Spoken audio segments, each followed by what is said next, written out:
les va? Muy buenas noches y bienvenidos a una emisión más de Perspectivas. Estamos transmitiendo a través de Canal 44, la señal de todos, el canal 31.2 de Los Ángeles, California, y también Radio Universidad de Guadalajara. Gracias a usted por acompañarnos, Enrique. Muy buenas noches a todos, gracias por acompañarnos otro martes más en Perspectivas. Muchos temas que analizar, Belén. Ya hay un dirigente nacional electo, Ricardo Anaya, del PAN. Manlio Fabio Beltrones se convierte en el único registrado en el PRI, por lo tanto será electo presidente por la famosa dedocracia, ¿no? El poder del dedo presidencial. Y también tenemos en Jalisco muchas piezas moviéndose, Belén, sobre todo tras la reunión de hoy entre los alcaldes metropolitanos, por primera vez todos juntos, con el gobernador del estado, Aristóteles Sandoval. Así es, una reunión celebrada esta tarde en donde el gobernador Jorge Aristóteles Sandoval se ha comprometido, y así lo hizo saber, además de ante los medios que estuvieron cubriendo este encuentro, también en su cuenta oficial de Twitter, donde dice, sí, vamos a trabajar independientemente de los colores, de las afiliaciones que se tenga, lo importante es sacar adelante al estado, ¿no? Sí, yo partiría, Belén, de tres, si bien no conclusiones, por lo menos tendencias. Una que me queda muy claro, creo que sí va a haber colaboración entre el gobierno del estado y los ayuntamientos, por lo menos hasta octubre, septiembre de 2017, cuando ya se empiecen a delinear los candidatos para 2018, y ahí pues todo tipo de colaboración o de cooperación queda solamente en palabras. El segundo tema, Belén, que es interesante, es que de alguna forma, por lo que dice tanto Aristóteles Sandoval en la conferencia de prensa, también por lo que tuitea después Gonzalo Sánchez en su cuenta de Twitter, todo parece indicar que la Policía Metropolitana que propone Movimiento Ciudadano y la Fuerza Única Metropolitana que propone Aristóteles Sandoval parece que van a coexistir. Y por lo menos, no sé a ti, pero a mí me quedan dudas de otra vez estas estructuras, una tras de otra, una del gobierno, del estado, otra de los municipios. No sabemos si se podrán coordinar, cómo estarán los recursos, para qué dos estructuras, ¿no? Yo sigo pensando que no habría que duplicar en esas tareas, ¿no? Sino que habría que encontrar un mando y habría que aplicar la ley, tal vez en divisiones de reacción y de prevención, pero no veo por qué tiene que haber dos estructuras. Y la tercera, que me parece una omisión, es que no se trató el tema de la movilidad. Como que es un tema todavía muy polémico, muy controversial, sí, y decidieron mejor ponerlo en el cajón y esperar mejores momentos, ¿no? Sobre todo luego de que el propio Enrique Alfaro ha anunciado que, bueno, él tratará de administrar desde el ayuntamiento la parte de movilidad que le corresponde a los municipios. Evidentemente es un tema que está en tránsito, porque el propio Mario Silva nos lo decía en el programa pasado. Estamos analizando que sí se puede, que no se puede, y me parece que entonces ambas partes decidieron como dejarlo un poco ahí en stand-by, en tanto definen qué es lo que sí realmente se puede o no debatir, ¿no? Es decir, pelear en el buen sentido de la palabra, decir, esto nos corresponde a nosotros, esto les corresponde a ustedes. Y el tema de la seguridad, Enrique, que tienes toda la razón, y particularmente preocupante, luego de estas manifestaciones, o una manifestación que hubo en nuestra ciudad, de habitantes de varios municipios que le pedían al gobernador sacar la fuerza única de sus municipios. Hablábamos con Dante Aro, experto en temas de seguridad, y él decía, cuidado, ojo con esas expresiones, sí, porque detrás de estos grupos, entre comillas, de ciudadanos, podría estar el crimen organizado. A lo que quiero llegar es que en medio, o más bien, como dice el dicho, a río revuelto, ganancia de pescadores. Mientras sí, las autoridades estatales, municipales, intentan ponerse de acuerdo, el crimen organizado por su cuenta no descansa, sí, y trata de también organizarse. Y tiene, ¿no?, legitimidad, ¿no? Esto lo vimos en Sinaloa, en Nuevo León, manifestaciones de ciudadanos a favor, digamos, más de intereses del crimen organizado que de intereses públicos o de la ciudadanía. A mí lo que me gustaría, Belén, es que si bien entiendo que detrás de la distribución de competencias entre niveles de gobierno siempre hay una lucha política, es algo inevitable, sí me gustaría que esta coyuntura sirviera para delinear con claridad qué le toca a cada quien. Exacto. Solamente eso. Que no haya partidismos, que no haya divisiones en ese sentido, y se diga, si a los municipios les corresponde tales temas en movilidad, que le corresponda y que también reciba los recursos necesarios para poderlas aplicar. Y si el Estado se va a quedar con otras atribuciones, pues también, que se las quede en el Estado, pero con otro tipo de estructuración. yo creo que el hecho de estar moviendo atribuciones y estar moviendo competencias según el partido político que llega al gobierno puede generar confusión, no solo entre ellos, sino también creo que entre la ciudadanía. Pues ya veremos en los próximos días, Enrique, los resultados de esta reunión. Por lo pronto, un buen hoy mensaje. todo está exacto, todo está en eso, en el mensaje, en las palabras que se han dicho. Veremos qué de todo esto finalmente se concreta. Y ya lo decías al inicio, Enrique, los partidos políticos, al menos dos de los más importantes, el PAN y el PRI a nivel nacional, tienen cambio de dirigencia. En el caso del Partido Acción Nacional, me parece que es ahí donde más tela hay por cortar. ¿Por qué? Porque sin duda alguna va a tener una repercusión en las estructuras del resto de los estados, particularmente Jalisco, donde algunos panistas habían apostado por un candidato, otros por otro candidato. Y la mayoría, me parece, pues han quedado con el perdedor. Pues no sé, yo creo que los exgobernadores sí. Pero yo creo que, por ejemplo, Chema Martínez, el senador, los hermanos... Chema como que tenía ahí velitas en los dos lados, ¿no? Como siempre, ¿no? Después los hermanos Hernán e Isaías Cortés jugaron claramente con Ricardo Anaya. Lo mismo sucedió con la estructura del comité estatal, ¿no? Con Miguel Monraz que va a ser el coordinador, con el presidente Gustavo Macías. Yo, Belén, sí pondría por lo menos en tela de juicio o a debate el resultado de la elección interna. Porque si bien yo creo que hay que decirlo, el PAN es el único partido realmente democrático en este sentido, que es el único que se atreve a sacar las urnas y poner a los más de 400,000 militantes a elegir a su dirigente nacional. A mí se me hace muy sospechosa cualquier victoria electoral de este calibre. Sacó el 81% de los votos. Y si te vas a la división por estados de quién votó a favor de Ricardo Anaya en los estados, te das cuenta que hay estados como Jalisco con el 87%, donde hay, digamos, una estructura que apoyó la candidatura de Ricardo Anaya. Te vas, por ejemplo, a la Puebla del gobernador Rafael Moreno Valle, que llegó por una coalición PAN-PRD, pero que es aliado de Ricardo Anaya, donde ganó con el 94% de los votos. A lo que me refiero es que el PAN, si realmente quiere hacer una autocrítica de la situación en la que vive, no solo tiene que sacar las urnas, sino que tiene que dar las condiciones necesarias para que el militante panista salga con todas las garantías a votar y ejercer su derecho sin cooptación. Porque yo creo que cuando alguien gana con el 81% de los votos, por supuesto que hubo cooptación, movilización, acarreo. Es imposible. Ni Fidel Castro en Cuba gana con ese porcentaje. Es decir, yo creo que el PAN tendría que repensarse muy bien hasta qué punto sus procesos democráticos siguen siendo sólidos como lo fueron en el pasado, ¿no? Claro, no, y además la participación, Enrique, en el caso de Jalisco, sí, bajísima, 34%. Se hablaba, bajísima. ya sabes, que si la lluvia, que si el horario, bueno, que si sí. mil cosas, pero al final de cuentas, pues ahí está el resultado de la votación. Me parece también aquí que va a ser muy importante lo que Anaya, pues el sello que le vaya a dar a su dirigencia nacional. Ya lo decías tú en algún momento, el hecho de que sea joven no significa necesariamente que soplen nuevos vientos al interior del Partido Acción Nacional. Y además, como también lo apuntabas en su momento, Enrique, hasta ahora poco se conoce del programa de trabajo que estará planteando Anaya para los próximos años, ¿no? Recién ganada la presidencia del PAN, Ricardo Anaya en su cuenta de Twitter y en entrevistas, una que dio al periódico El Universal, otra que dio bastante larga a la Jornada Nacional, delineó, digamos, un eje, que es la regeneración democrática y en términos de transparencia del partido. Uno, presentar a la brevedad posible su 3 de 3, su declaración de impuestos, su declaración patrimonial y su declaración de conflicto de intereses o declaración de intereses. Y también dijo que va a abrir una comisión, un consejo de combate a la corrupción y de combate a estas prácticas que han afectado mucho al PAN, las famosas mochadas, los moches.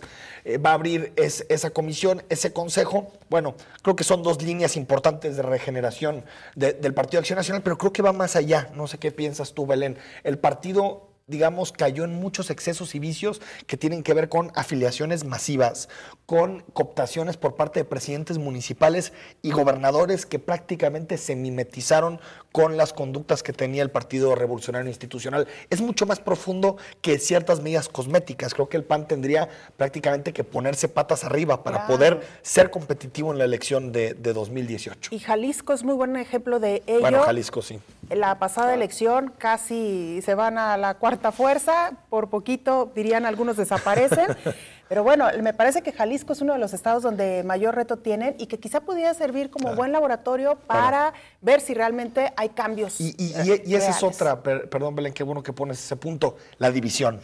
La división en grupos ha hecho del PAN un partido faccioso, un partido de intereses, un partido que se reparte cuotas y que en realidad dejó hace mucho de representar los intereses de la ciudadanía y de ser ese partido vehículo de muchos ciudadanos, porque el PAN lo fue en algún momento un partido de muchos ciudadanos. Te reto a que me digas cuál fue la última candidatura externa que tuvo realmente el PAN. Al revés, los panistas están yendo a candidaturas independientes de otros partidos políticos porque realmente los comités estatales y las candidaturas se reparten de forma muy discrecional y realmente sin atender a lo que necesita el partido, ¿no? Claro, definitivamente. Pues ya veremos también qué pasa en este sentido. Antes de irnos a la pausa, Enrique, me parece que es importante tocar un aspecto que ha acaparado la atención internacional, como fue la apertura de la Embajada de Estados Unidos en Cuba. Hemos hablado muchísimo de la transformación que ha venido viviendo la isla poco a poco en los últimos años, en su camino precisamente a esta apertura, pero hay algo que me llama mucho la atención, Enrique, y que quizá tú tengas una idea mucho más clara. En caso de que se levante el embargo que actualmente está en discusión entre ambos países, ¿qué va a pasar al interior de la isla? ¿Cómo van a enfrentar los cubanos esta apertura? Porque tenemos unos datos nada más para darnos cuenta de lo que estamos hablando. El ingreso per cápita en Cuba es de $5,910 al año. El salario promedio de Cuba es de unos $20 al mes aproximadamente. La edad promedio de un cubano, que esto también es importante, es de 40 años. Su expectativa de vida es de 79 años. Nos refleja que también, aunque sigue siendo un país joven, no necesariamente es tan joven como otros, ¿no? Y se habla también de una posible migración masiva con la caída de las restricciones hacia poder viajar hacia el exterior. Habrá más remesas y divisas, eso es lo que se espera, pero también una caída de los subsidios petroleros de Venezuela. Es decir, el panorama, si bien es alentador por esta apertura, por esta reconciliación de alguna manera de ambas naciones, no debemos perder de vista la realidad que vive el cubano promedio y pues de qué manera van a transitar hacia estos nuevos tiempos, ¿no? Solo matizar un poquito estos datos, Belén, porque por un lado es cierto estos datos que se colocan, los $20 al mes, pero hay que recordar que la economía cubana es una economía dirigida, es decir, que prácticamente el 75% del Producto Interno Bruto se lo queda el Estado. Entonces queda poco para repartir a la ciudadanía, pero regresa en términos de servicios, en términos de salud, de educación y distintas materias a los cubanos.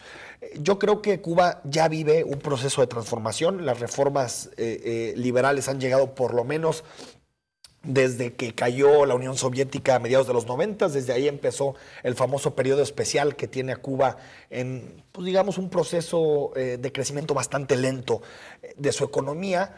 Creo que un elemento que habría que considerar es que el embargo también era para los cubanos un hecho, digamos, prácticamente de simbología política, ¿no? Más que económico en sí, que por supuesto afectaba, pero vamos a ver que el impacto no va a ser tan grande. El término de la simbología política era, digamos, el imperio contra una pequeña isla del Caribe, ¿no? Y eso viene desde que Cuba fue protectorado de Estados Unidos después de la guerra con España en 1898, lo que sucedió en la Revolución Cubana, y creo que a partir de ahora se normalizarán relaciones. No veo esa salida masiva de cubanos, lo que sí veo es muchas remesas llegando a Cuba, y también lo que veo, a diferencia de otros analistas, no es a la, digamos, a la parte empresarial, económica de Miami, de los cubanos, ¿no? en el exilio, sino que veo a un pueblo cubano transformando su propio sistema y encontrando un modelo distinto al que tiene, pero no lo veo, digamos, o no veo que la conducción de ese proceso recaiga en los cubanos de Miami, sino que va a ser interno ante la apertura innegable del sistema, ¿no? Y va a ser muy interesante, Enrique, ver hacia qué modelo caminan y cómo resuelven esta nueva apertura, ¿no? Y qué aliados y qué opositores tendrá. Y creo que en ese caso la Cuba, símbolo de la izquierda política en América Latina, ya no existe. Ya son otras, ¿no? Bolivia, Venezuela. Entonces, bueno, eso le quita cierto peso, ¿no? Ecuador, ¿no? Así es. Bueno, Enrique, pausa y regresamos con un tema muy interesante. Usted no se vaya. ¿Conoce las marcas ciudad? ¿Sabe de qué hablamos cuando hablamos de una marca ciudad? Bueno, pues con esto volvemos.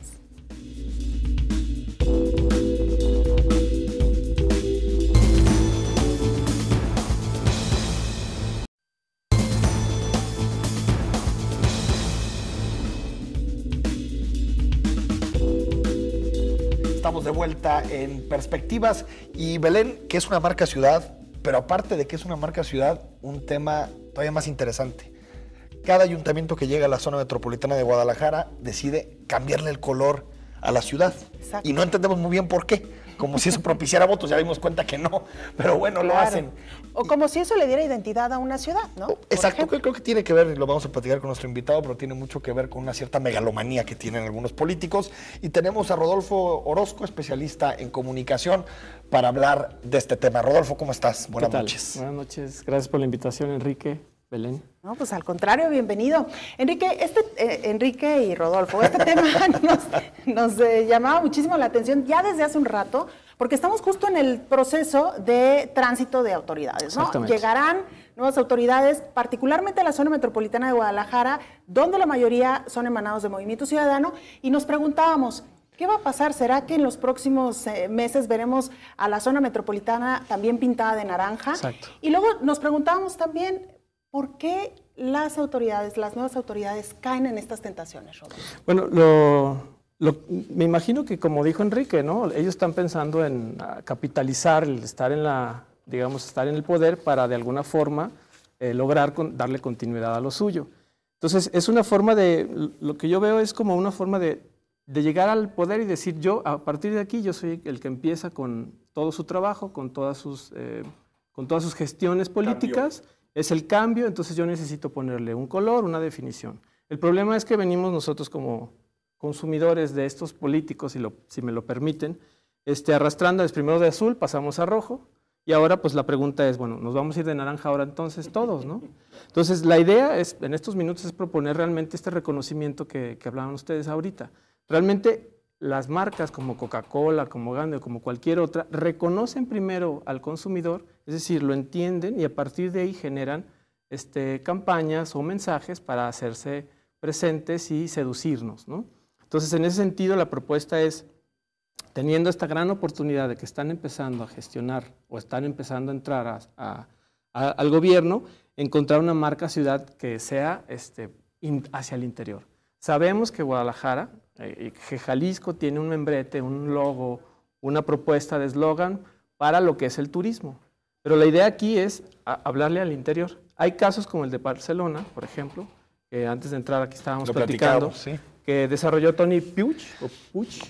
Sí. Bueno, él lo que hizo cuando los Juegos Olímpicos es darle una identidad, es decir, rescatar la esencia o el ADN de la gente catalana y a partir de ahí ponerlo en turismo. Él fue, digamos, como el precursor de la marca ciudad. Que es, digamos, perdón, Rodolfo, una identidad como un mapa, digamos, de acción para sí, los ciudadanos, ¿no? No digamos una identidad en otros términos, ¿no? Bueno, sino una identidad para que sepamos cómo movernos en nuestra ciudad. Bueno, ¿no? Los catalanes se mueven mucho por el sentido del orgullo y esta parte, pero la propuesta de estos minutos es no solo que lleguen y pongan o nos digan que a partir de hoy van a empezar sus gestiones, sino que nos faciliten la vida.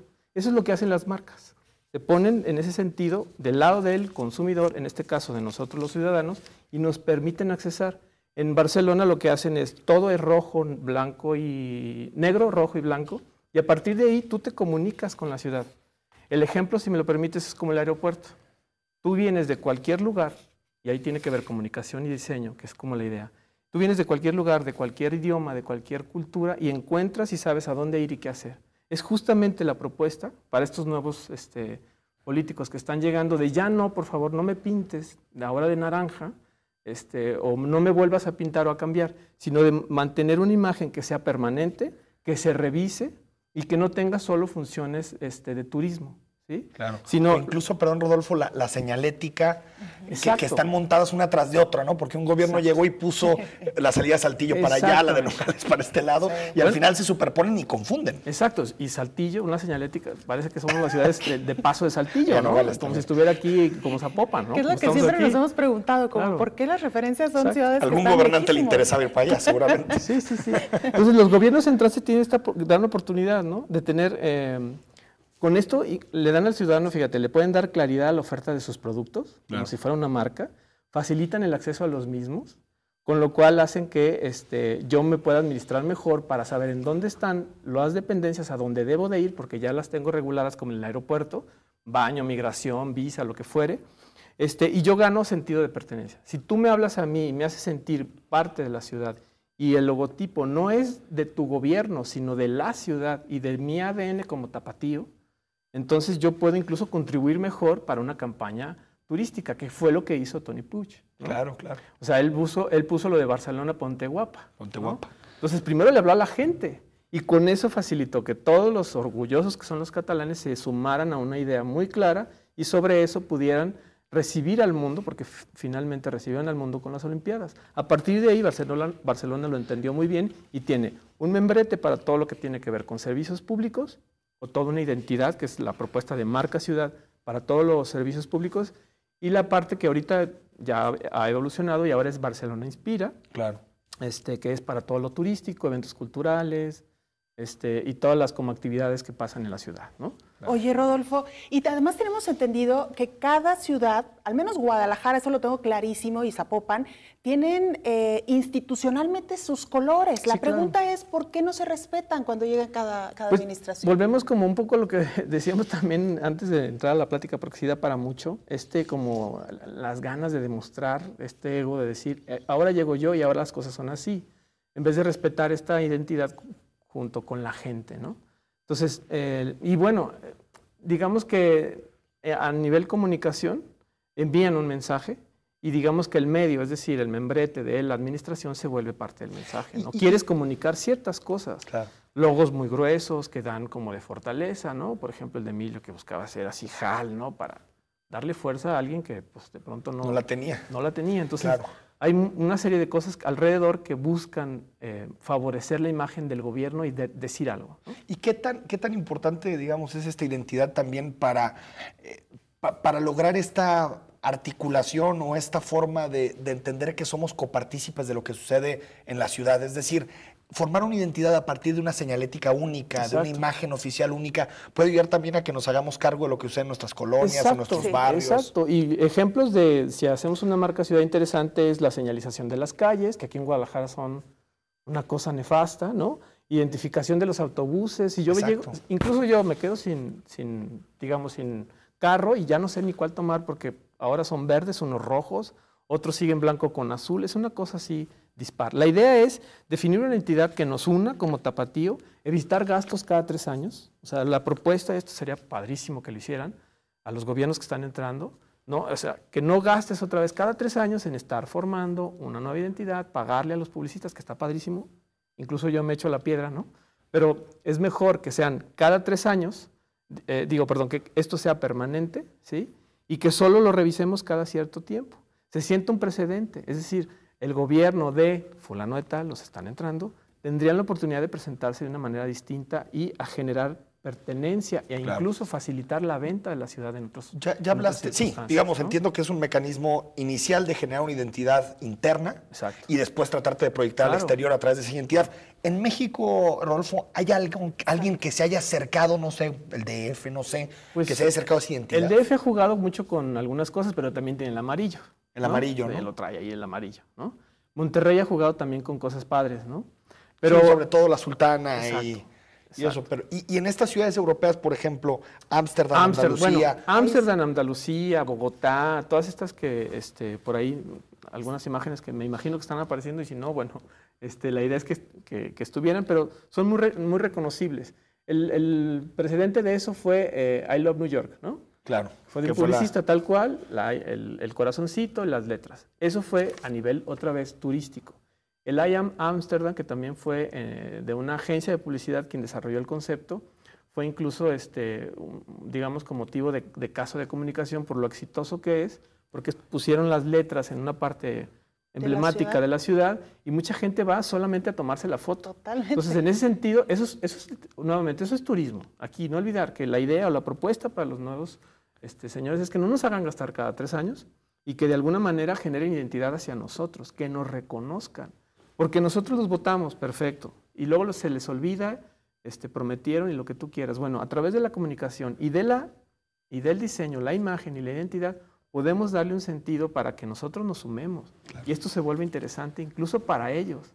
Y entonces sí dar continuidad. Oye, me gustó lo que hicieron estos fulanos, sigamos con ellos. Y no me vuelvas a cambiar toda la señalética y toda la infraestructura urbana de un color, porque ya viste que no te funciona y es un dineral. Y en este caso, Rodolfo, perdón, que estamos iniciando ese proceso de generación de identidad, ¿cuál sería la mejor forma? Digamos, que los gobiernos contraten despachos, contraten empresas de publicidad, o que, por ejemplo, empiecen un proceso de apropiación a través de páginas de internet donde los ciudadanos puedan apostar por alguna.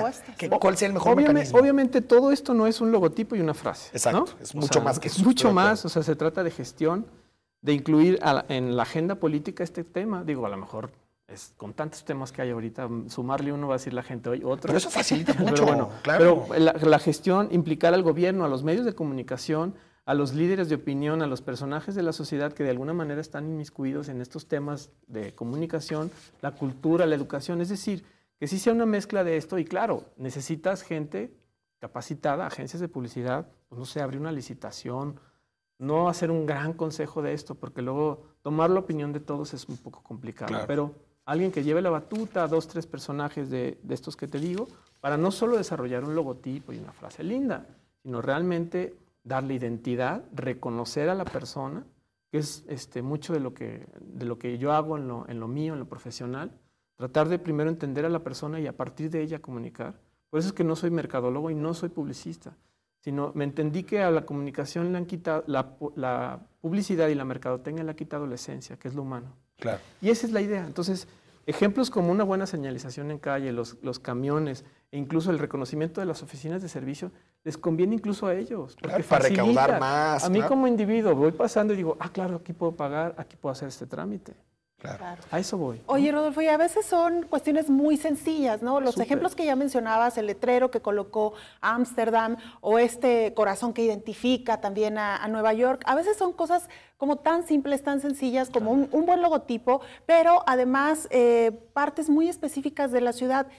Aunque hay muchos que no estuvieron de acuerdo con el Matute Remus, con este puente, hoy por hoy mucha gente va nada más a tomarse una fotografía. Hay gente que viene a Guadalajara y dicen, ¿dónde está esta estructura? Y van y ojalá se toman vinieran por otras cosas, ¿no? Pero no, bueno, claro, pero vamos, que vienen y aprovechan para tomarse. Sí, se volvió un ícono. Exacto, como algunos otros que tenemos en la ciudad y que obviamente pues tienen mucho más tiempo, los arcos, los tradicionales arcos, la catedral. Minerva, Exacto, ¿no? Me parece que los elementos ahí están, ¿no? Hay elementos y como digo, si hacemos un grupito de gente, pero realmente no interesados por el billete, no interesados por la cuestión política. O siempre que lo hagan bien. Exacto, o sea, simplemente, creo que se puede hacer súper fácil hacer entender que lo importante es la gente. Claro. Y a partir de ahí, lo que digo, o sea, una imagen poderosa hacia el interior, que nos reconozca, nos dé identidad como tapatíos y a partir de ahí, bueno, se facilitan la vida y una buena gestión de parte de ellos que los hace que los reconozcamos de otra forma y no solo por los colores, porque no funcionan de nada. Exacto. No hay publicidad subliminal, por más que haya libros, de veras la gente sigue comprando o haciendo lo que le gusta por definición. Claro. Oye, y más a los tapatíos, ¿no? Que el orgullo lo tenemos muy marcado. La torta está o sea, en el que ADN, nada más nos empujen tantito y ya nos apropiamos de la ciudad. Claro. Muchísimas gracias, Rodolfo Orozco. Como siempre, gracias. un gusto platicar contigo. Muy Gracias. buenas noches. Bueno, pues hacemos una pausa, Enrique, y ya está aquí nuestro siguiente invitado a propósito del tema. A ver si tiene alguna opinión. Pablo Lemus, próximo alcalde de Zapopan.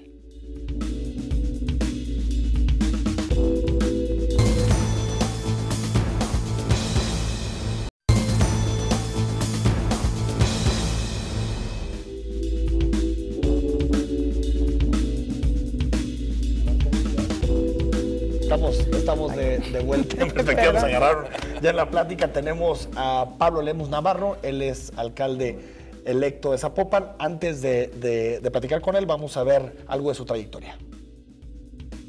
Pablo Lemus Navarro es alcalde electo de Zapopan. Su victoria en Zapopan, sobre todo por el margen tan amplio de 11 puntos porcentuales, fue inesperado para la prensa, los medios de comunicación y muchos ciudadanos. Lemus Navarro, expresidente de Coparmex y presentador de noticias en Zona 3, será el primer alcalde que no es ni priista ni panista en el municipio de Zapopan. Se enfrenta a retos muy importantes en materia de pobreza, crecimiento urbano y desorden administrativo. ¿Podrá con el reto? Esta noche, en Perspectivas, platicamos con el alcalde electo de Movimiento Ciudadano, Pablo Lemus. Bueno, ya estamos de regreso. Ahora sí, le damos la bienvenida a Pablo Lemus, pues el próximo alcalde del municipio de Zapopan. Pablo, bienvenido, gracias, buenas noches. Belén, muchas gracias por la invitación. Muy buenas noches, Enrique. Oye, a ver, solamente para cerrar el tema del bloque anterior y un poco lo que hablábamos antes de entrar al aire. La marca ciudad. ¿Qué tienes pensado para el municipio de Zapopan y qué piensas realmente si las ciudades necesitan algo como esto? ¿Qué es lo que tú estás planeando o lo que tienes en la mira? La marca ciudad no se construye solamente por los colores en los cuales se imprime el sello del gobierno. Si algo puedo asegurar es que nosotros no entraremos en una lógica, como ha sucedido en anteriores administraciones, de pintar todas las obras públicas de color rojo, azul o en este caso naranja. Para nosotros es importante conservar la institucionalidad del gobierno y los colores emblemáticos del mismo. Por lo tanto, no entraremos en esta lógica, no tenemos por qué dilapidar recursos públicos en este tipo de estrategias. Más bien, creo que la construcción de marca ciudad va mucho más allá de ello. Estamos trabajando con una mesa de especialistas para hacer el diagnóstico exacto de cuáles son los distintivos que tendrá Zapopan, pero no será a través de los colores, sino a través de los proyectos estratégicos que podamos construir para el municipio. Pablo Lemus, teníamos la impresión de que Zapopan financieramente en términos de gasto público y de presupuesto estaba muy bien, deuda no pensábamos que muy baja, nómina manejable, y en las últimas semanas hemos visto cómo se acumulan los cobradores del ayuntamiento y no le pueden dar salida. ¿Cómo te dejan el ayuntamiento? Yo distinguiría, Enrique, la situación de deuda que tiene el municipio de Zapopan en comparación con otros municipios. Es decir, si lo comparas con Guadalajara, bueno, Zapopan no está tan mal. Sin embargo, Zapopan tiene graves problemas de flujo, que no es lo mismo que tener un alto endeudamiento. ¿Qué está sucediendo hoy? Que hay muchas obras públicas que se contrataron en esta etapa, y en la etapa electoral también hay que decirlo, que no tenían contemplados los recursos suficientes para poderlos cubrir. Hoy esos constructores están demandando al municipio que se les pague esos recursos y el municipio no tiene los recursos suficientes. Los constructores han hablado de 150, de 200 millones de pesos, el presidente municipal había reconocido alrededor de 50 millones de pesos y estamos hablando más que un problema de endeudamiento, de un problema de flujo que tiene actualmente el municipio. Por eso era tan importante la instalación de las primeras mesas de entrega-recepción, que fueron tres, digamos, las vitales. La primera, la de tesorería, la segunda, la de recursos humanos, y la tercera, la de sindicatura, que las tres tienen que ver con dinero. Sindicatura porque hay muchos juicios que el municipio ha perdido y que tendrían una implicación financiera.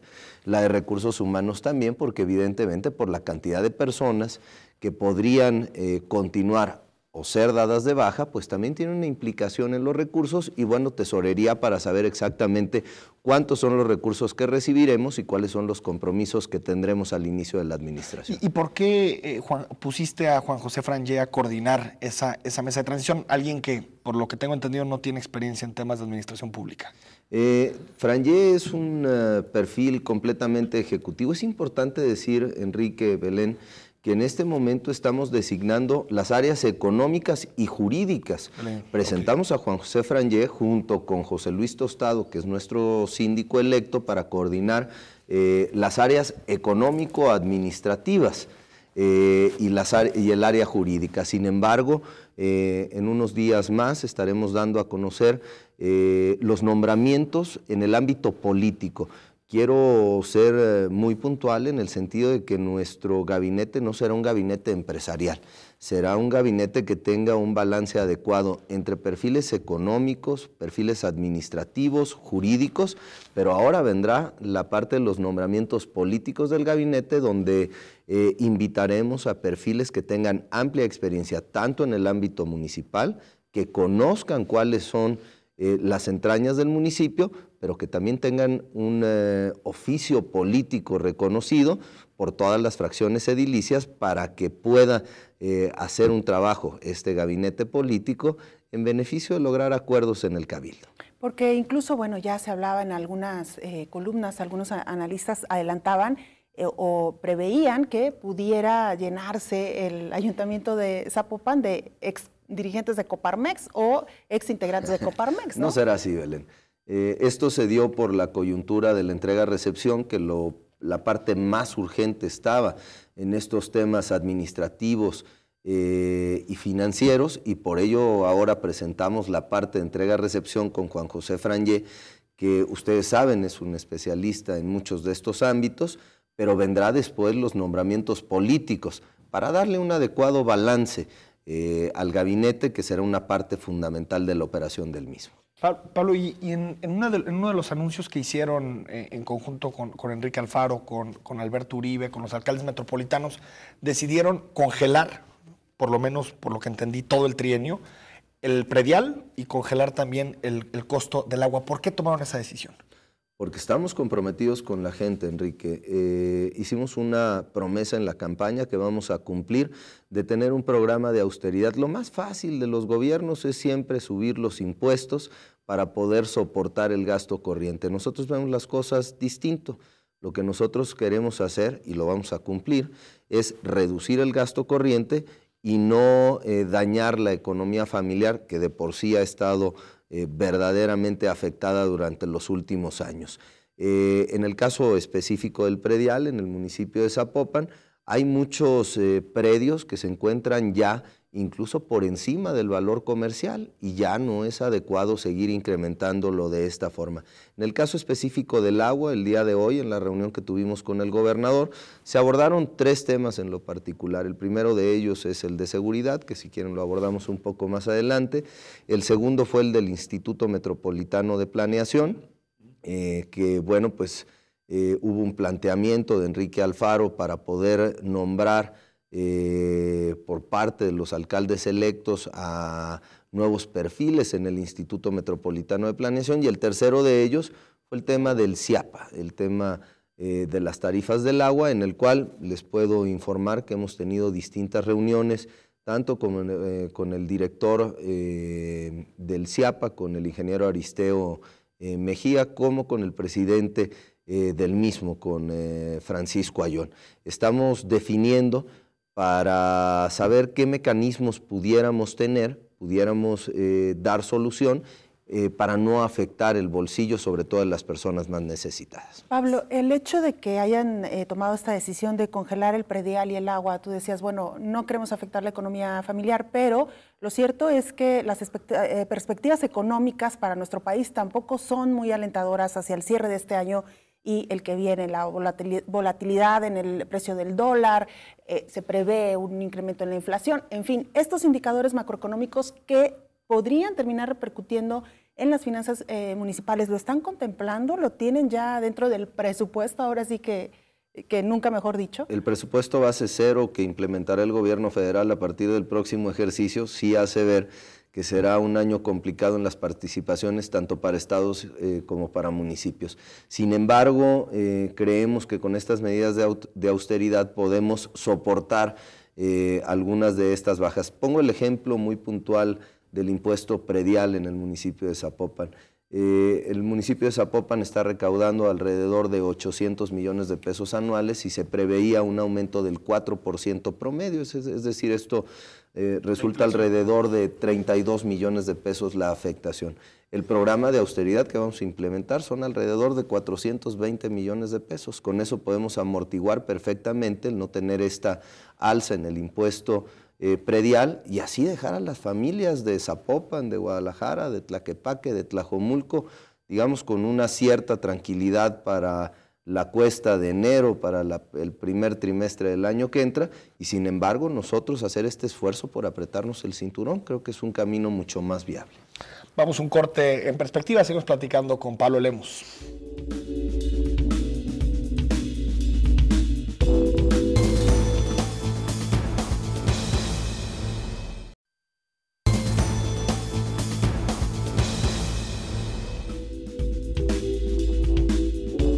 Estamos de regreso en Perspectivas, este programa que dedicamos pues precisamente al análisis de temas políticos, pero también temas que pues le interesan a la sociedad en general. La charla esta noche con Pablo Lemus, próximo alcalde de Zapopan. Y Pablo, como ya es una costumbre en Perspectivas, abrimos los micrófonos, las cámaras para preguntas invitadas. Si te parece, vamos a escuchar la primera de ellas con Alberto Vallardo, analista y experto en temas de ciudad.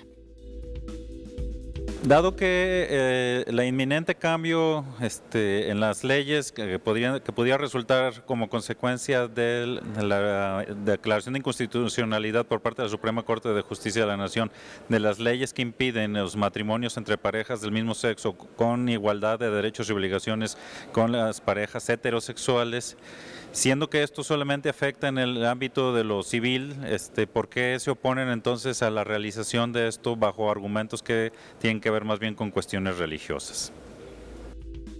Pablo, no sé si te has opuesto a este tema. No. De los matrimonios homosexuales. No, y nosotros simple y sencillamente tenemos que aplicar la ley. Lo que la ley diga será lo que va a suceder en el municipio. Simple y sencillamente, no veo ninguna otra salida en ese sentido. Seremos extraordinariamente respetuosos de la ley. No nos oponemos, por supuesto que no. Si la ley nos marca, si la Suprema Corte de Justicia de la Nación así lo dictamina y las leyes en el Estado se armonizan en este sentido, nosotros tendremos que cumplir con la ley. Se acabó. Y vamos ahora a una segunda pregunta, ahora de un ciudadano.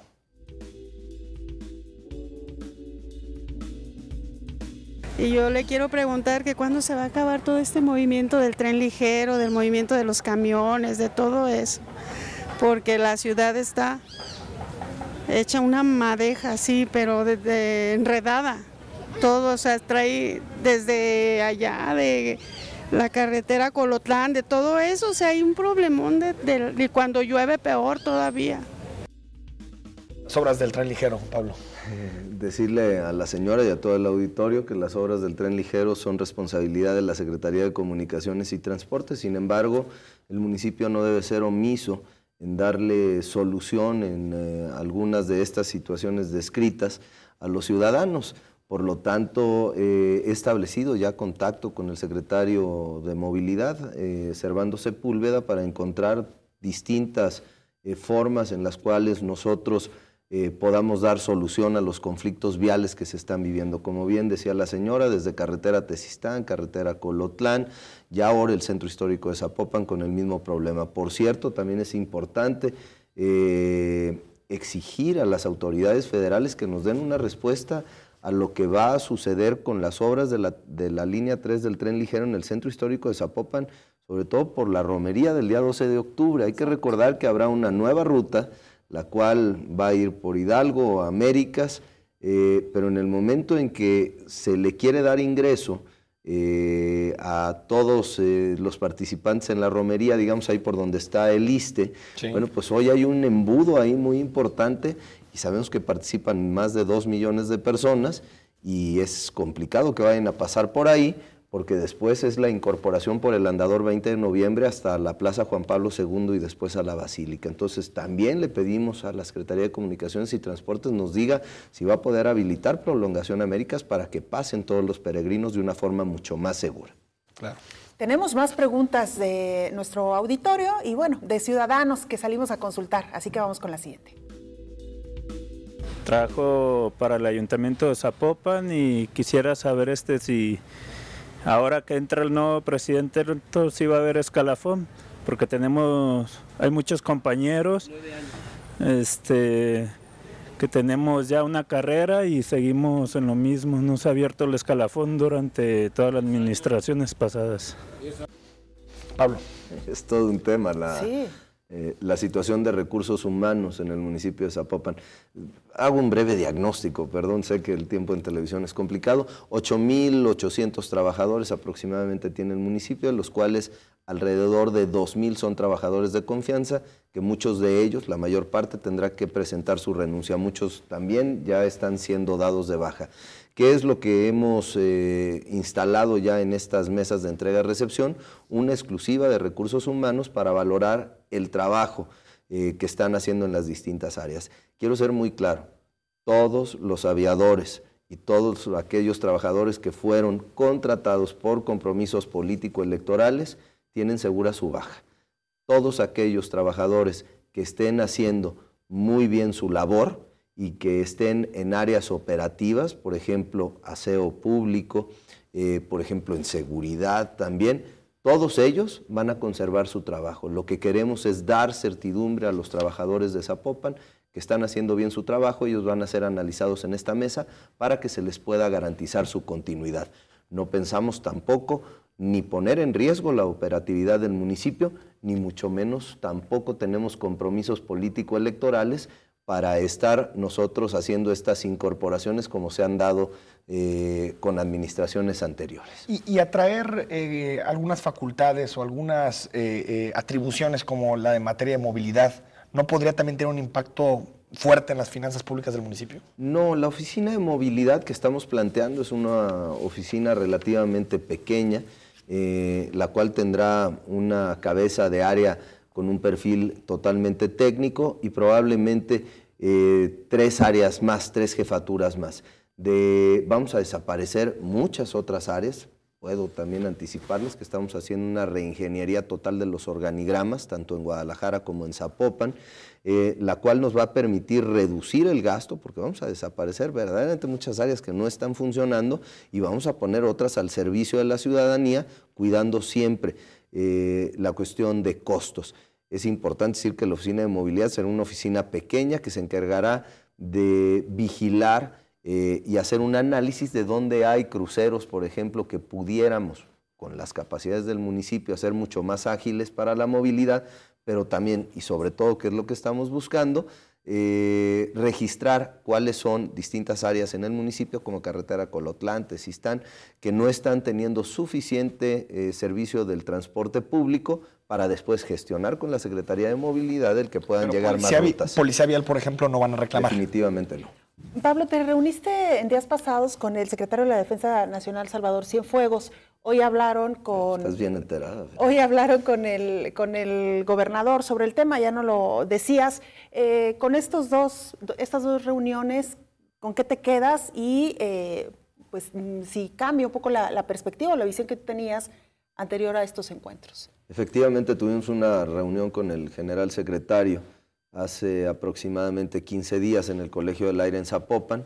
Fue una reunión donde se abordaron distintos temas, por supuesto el tema de seguridad, sin duda alguna, para manifestarle la intención del gobierno municipal de un trabajo interinstitucional, un trabajo coordinado, por supuesto con el gobierno del Estado de Jalisco, con el gobierno federal y también con las Fuerzas Armadas. Fue lo primero que expusimos al general secretario Cienfuegos.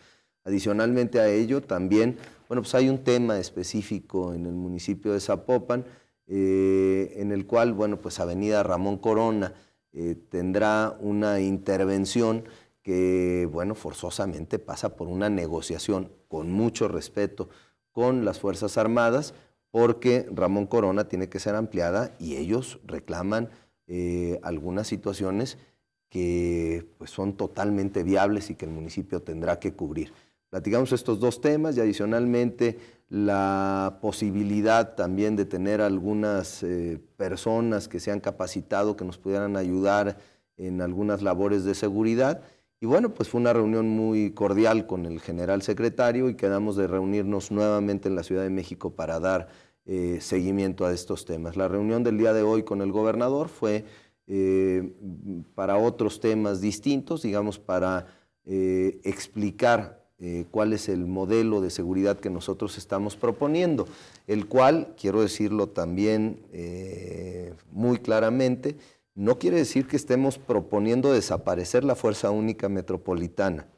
Lo que nosotros estamos hablando es de crear un organismo público descentralizado en el cual se puedan incorporar las policías de los 9 municipios metropolitanos que estuvieran de acuerdo con este modelo. Quien no lo quiera hacer puede dejar su policía fuera con un mando único. Y por otro lado, dejar la Fuerza Única Metropolitana que seguiría trabajando de la mano o bajo la dirigencia de la Fiscalía General como está al día de hoy.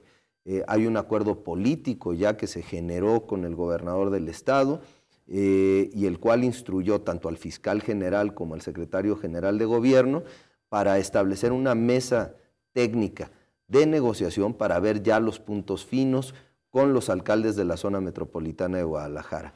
Hay algunos alcaldes que, bueno, pues pidieron mayor profundización en la explicación sobre el tema y con mucho gusto se hará en estas mesas técnicas. Entonces, la idea es que coexistan la Fuerza Única Metropolitana y la Ciudad Segura o el proyecto de Ciudad Segura. Definitivamente sí. Ahora, Pablo, ¿no estaríamos cayendo, digamos, en la duplicidad y en los problemas de años anteriores? Es decir, ¿no sería mejor que existiera una sola estructura y que las policías respondieran a esa estructura? Una estatal y metropolitana. Hoy tenemos un problema mucho más grave. Son 8, sí, entiendo. Bueno, ya 9 con la, con la incorporación de la Fuerza Única. Pues sí, de los 8 mandos, bueno, los 9 mandos policíacos, más el de la Fuerza Única, ¿no? Más el de la Fiscalía General. Entonces estamos hablando de que hoy tenemos una diversidad de mandos que nosotros simple y sencillamente propondríamos 2 en lugar de 11. Esa es la gran diferencia. El mando estatal y el mando, digamos, metropolitano. Totalmente. ¿Hay algún costo del proyecto, Pablo Lemus, del proyecto Ciudad Segura? Nada más, antes de ello, Enrique, es muy importante decir que el gobernador del estado de Jalisco, el jefe del Ejecutivo Estatal, formaría parte también de este modelo de la Fuerza Metropolitana.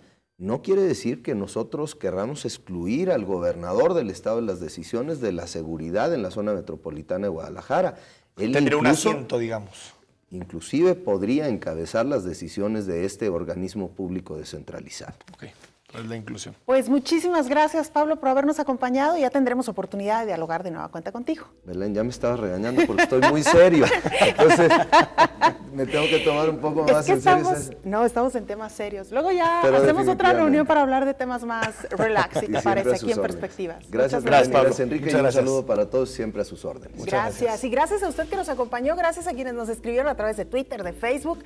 Luego ya les daremos contestación. Enrique. Nos vemos el martes. El martes tenemos un súper programa también, así que usted no se lo pierda. Buenas noches.